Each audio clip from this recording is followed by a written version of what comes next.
the most important nutrient for the past 1 to 2 years, which is glutathione.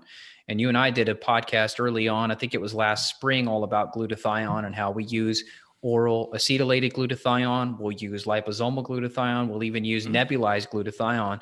And it's been an absolute game changer for so many people. I would even go as far as to say I've saved lives using glutathione. I will just leave it at that. But it's an amazing compound, probably the most important compound.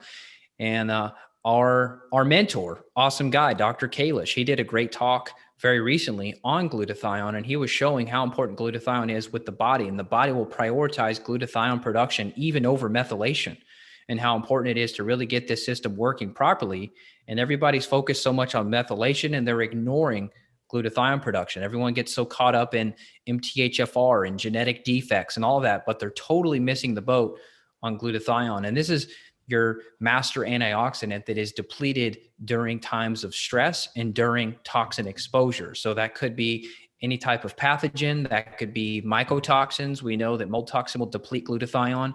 And you and I measure this routinely on urine testing. And I see low glutathione all the time. If we see organic acids that are too low or too high, we know that there's a dysfunction going on.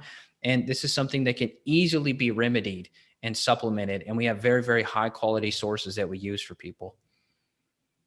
100%. So glutathione is a tripeptide, right? So when we use glutathione, we're going to kind of put glutathione and NAC in a similar camp. It's good to have both. NAC helps with helps your body with endogenous production, meaning it helps your body make it, as cysteine tends to be the rate limiting amino acid in making glutathione. So glutathione is a tripeptide. So it's got cysteine, glutamine, glycine. Glycine is really great in collagen and bone broth. Glutamine, you're going to just see in a lot of gut healing formulas, because glutamine is needed for healthy gut function. So if you have a healthy gut or you have an unhealthy gut, an inflamed gut, you can see how glutathione, one, absorption, and of course, the stress is going to deplete a lot of those amino acids just in the stress process. And so then you make glutathione via those free amino acids. And then also you have exogenous glutathione. That's giving someone acetyl glutathione or liposomal or some kind of a reduced glutathione, which are all great. Those are all going to be exogenously, from the outside in. Endogenous is making it inside with the amino acids. So it's good to help with both. We know the data on glutathione, it helps with inflammation. It has an effect on modulating the immune system, modulating TH or T regulatory cells, and balancing that TH1, TH2 immune response. TH2 is going to be the antibody response. The TH1 response is going to be the natural killers or the special forces of our immune system.